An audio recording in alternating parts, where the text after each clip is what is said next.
Hello students, today I am with your assessment worksheet number 3 of subject science. Okay, और date है 19th of August 2021. Okay, so question है dark the circle in front of the correct option of the following questions. Okay, तो 10 marks का जो है आपका assessment है. 10 questions हैं इसमें 1 मार्क्स के. ठीक है, which one of the following, question number 1 है हमारा, which one of the following will result in the formation of a mixture. ठीक है, तो इसका आंसर होगा आपका डी. ठीक है, क्योंकि बाकी सभी ऑप्शंस जो है मैं एक बार बता देती हूँ आपको. जैसे crushing of a marble tile into small particles, तो ए ऑप्शन जो है crushing of marble tile into small pieces, तो ये होगा नहीं, बिकॉज मार्बल टाइल को अगर आप स्मॉल पीसेस में क्रश करोगे तो वही मिल जाएगा वापस से आपको, तो मिक्सचर नहीं मिलेगा. बी भी वैसा ही है बिल्कुल. आइस क्यूब को अगर छोटे पीसेस में करोगे तो वही मिलेगा आपको, अलग चीज़ थोड़ी मिलेगी. और वाटर को वाटर में मिलाओगे तो वाटर ही मिलेगा, और क्या मिल जाएगा. तो डी होगा इसका करेक्ट, क्योंकि मिल्क और वाटर को मिलाओगे तो आपको एक जो है मिक्सचर मिलेगा, जिससे आप कहते हैं कोलॉइडल सॉल्यूशन, यानी कि हेट्रोजीनियस मिक्सचर. ठीक है, तो यहाँ पे डी ऑप्शन हमारा जो है राइट हो जाएगा, तो इसे इस मार्क करते हैं. ठीक है, फिर नेक्स्ट क्वेश्चन है, which of the following will make the path of light visible on passing through it. तो कह रहे हैं कि जो है मतलब कौन सा जो है इन ऑप्शंस में से लाइट के पाथ को विजिबल करेगा. तो मिक्सचर तो पता नहीं कौन सा मिक्सचर है. अगर हेट्रोजीनियस हमें दिया होता है हेट्रोजीनियस मिक्सचर तो होता ये वाला, बट मिक्सचर में दोनों आ जाते हैं, तो इसको हम नहीं कर सकते हैं. ठीक है, हमें पता नहीं कि कौन सा मिक्सचर है. ठीक है, क्योंकि होमोजीनियस तो करते ही नहीं ऐसा, और कंपाउंड भी नहीं करते हैं, सॉल्यूशन भी नहीं करते हैं, कोलॉइडल सॉल्यूशन करते हैं. ठीक है, तो option D is right. Okay, तो यहाँ पे डी ऑप्शन पे मार्क करते हैं. ठीक है, यहाँ पे डी ऑप्शन पे मार्क किया है. Okay, which of the following is an example of a homogeneous substance. Okay, तो कौन सा इनमें से एग्जाम्पल है होमोजीनियस सब्सटेंस का. ग्रेनाइट है, copper sulphate solution, butter milk या मडी वाटर. तो देखो ग्रेनाइट होगा नहीं, क्योंकि ये एक एलिमेंट है आपका. बी है कॉपर सल्फेट सॉल्यूशन, ये सॉल्यूशन है, तो ये होमोजीनियस सब्सटेंस हो सकता है, क्योंकि यहाँ पे लिखा हुआ है सॉल्यूशन, तो सॉल्यूशन तो हमेशा होमोजीनियस सब्सटेंस होता ही है.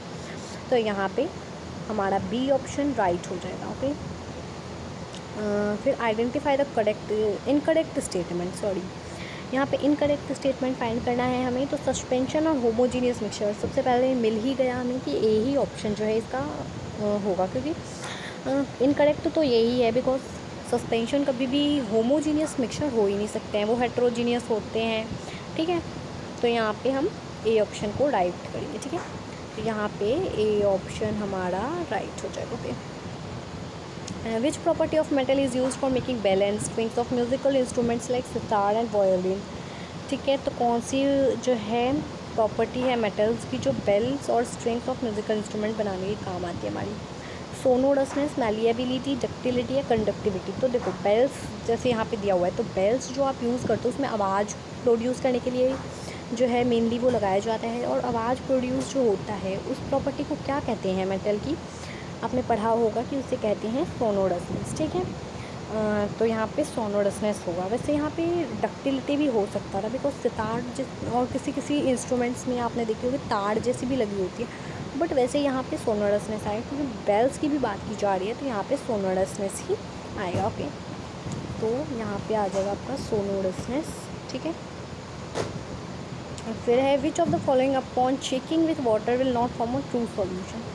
कौन सा है जिसको हम वाटर के साथ शेक करेंगे और ये ट्रू सॉल्यूशन नहीं बनाएगा. सॉल्ट बना देगा, शुगर बना देगा, सैंड नहीं बनाएगा, बिकॉज ये तो नीचे बैठ जाएगा. सॉल्यूशन कैसे बनाएगा, बहुत बड़े पार्टिकल्स होते हैं. ग्लूकोज तो बना देगा. तो इसका हो जाएगा आपका ऑप्शन नंबर सी. ठीक है, तो सी ऑप्शन पे यहाँ पे करेंगे मार्क. ठीक है, फिर है which of the following statement is या आर करेक्ट अबाउट मेटल्स. ठीक है, यहाँ पे जी दो बार आ गया फॉलोइंग के बाद, यहाँ पे एक कट हो जाएगा. तो कौन सा है correct. Metals are bad conductor of heat, बिल्कुल गलत. Metals are brittle in nature, नहीं, डक्टाइल होते हैं. They can be drawn into thin wires. ठीक है, तो ये थिन वायर्स में ड्रॉ किए जा सकते हैं. कौन सी प्रॉपर्टी है, डक्टिलिटी. हाँ बिल्कुल, they usually exist in gaseous form, तो गैसियस फॉर्म में वो नहीं एग्जिस्ट करता है, तो ये भी गलत है। तो इसका मतलब ऑप्शन नंबर सी ही राइट ऑप्शन है, ठीक है। तो यहाँ पे ऑप्शन नंबर सी पे ही हम मार्क कर देते हैं, ठीक है। Okay, blood and sea are, ठीक है। ब्लड और सी क्या है, दोनों ही मिक्सचर हैं। Blood is a mixture where sea is a compound, ठीक है। बोथ आर कंपाउंड, या blood is a compound and sea water is a mixture. तो इसका ऑप्शन नंबर ए जो है राइट होगा, क्योंकि आपको पता होगा ब्लड में बहुत सी चीज़ें मिली होती है, तो वो भी एक मिक्सचर है। और जैसे कि आपको पता है कि सी वाटर, उसमें भी तो बहुत सी चीज़ें ही मिली होती है, नमक भी मिला होता है, सॉल्ट भी मिला होता है यानी कि, और भी बहुत सी चीज़ें, मिट्टी वगैरह भी बहुत सी मिली होती है। तो वैसे भी वो खारा होता है, तो उसमें बहुत सी चीज़ें, सी वाटर में वैसे भी बहुत सी चीज़ें मिली होती है, आप खुद ही सोच सकते हैं। तो फिर इसीलिए इसका ए होगा, क्योंकि दोनों मिक्सचर हैं, तो ए होगा, ठीक है। तो ए पे यहाँ पे मार्क किया है, ठीक है। अब क्वेश्चन नंबर 9 से 10 जो हैं, दो ही क्वेश्चन है 9 और 10, तो इसमें हमें क्या करना है, लेबल्ड दिया हुआ है एजरेशन, एक हमें दो स्टेटमेंट दिए हैं, एक एजरेशन है और एक रीज़न है। तो आपको करेक्ट आंसर जो है इनमें सेलेक्ट करना है, ठीक है। और ABCD जो आपको ऑप्शन दिए हैं उसमें से करना है। तो ए ऑप्शन पहले दे दिया है, सब दोनों के लिए ही यही है ABCD ऑप्शंस, कंफ्यूज नहीं होना, ऐसे क्वेश्चंस आपके सभी असेसमेंट में आए हैं। Both A and R are true and R is correct explanation of assertion. पहला ऑप्शन ये कह रहा है कि ए और आर दोनों ही सही हैं और आर करेक्ट एक्सप्लेनेशन है एजरेशन का, ठीक है। अब बी ऑप्शन कह रहे हैं कि both A and R are true, ठीक है। ए और आर दोनों ही सही तो हैं, बट आर जो है वो करेक्ट एक्सप्लेनेशन नहीं है एजरेशन का, ठीक है। सी ऑप्शन कह रहे हैं कि ए तो ट्रू है पर आर फॉल्स है, और डी उसका रिवर्स, यानी कि ए फॉल्स है और आर ट्रू है। तो देखते हैं कौन सा होगा इसका। क्वेश्चन नंबर 9 में है एजरेशन, ये दिया हुआ है कि और solution of table salt in a glass of water is heterogeneous. तो पहले ही पता चल रहा है गाइस कि एजरेशन गलत है बिल्कुल। रीज़न है a solution having same composition through out is homogeneous. Reason सही है ना, रीज़न सही है, सेम कंपोजिशन जो होता है जिसका थ्रू आउट वो होमोजीनियस होती है, लेकिन एजरेशन जो है वो रॉन्ग है। तो यहाँ पे कौन सा वाला आ जाएगा, A is false but R is true, ठीक है। तो यहाँ पे आ जाएगा आपका जो है सॉरी डी ऑप्शन, ठीक है। डी ऑप्शन आ जाएगा यहाँ पे, ठीक है। फिर है 10th क्वेश्चन है एजरेशन जो है वो है true solution do not exhibit Tyndall effect, ठीक है। तो सही है भाई, सॉल्यूशन कभी भी टिंडल इफेक्ट नहीं शो करते हैं। और रीज़न क्यों नहीं करते हैं, क्योंकि particles are very large in size. बिल्कुल गलत, पार्टिकल्स तो बहुत छोटे होते हैं तभी तो नहीं करते हैं वो, है ना। तो पार्टिकल्स बहुत ही छोटे होते हैं, तो आर गलत है, ए सही है। तो कौन सा ऑप्शन हो जाएगा गाइस, सी ऑप्शन हो जाएगा, ओके। तो यहाँ पे हम कर देते हैं सी ऑप्शन, ठीक है। सेकेंड यहाँ पे हम करेंगे सी ऑप्शन,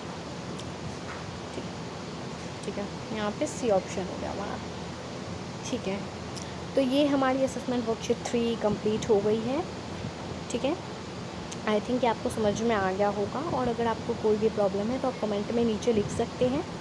और अगर आपको ये वीडियो अच्छी लगी मेरी, तो आप मेरे चैनल को सब्सक्राइब कर दीजिए, वीडियो को लाइक करिए, शेयर करिए, ताकि और भी आपके फ्रेंड्स देख सकें।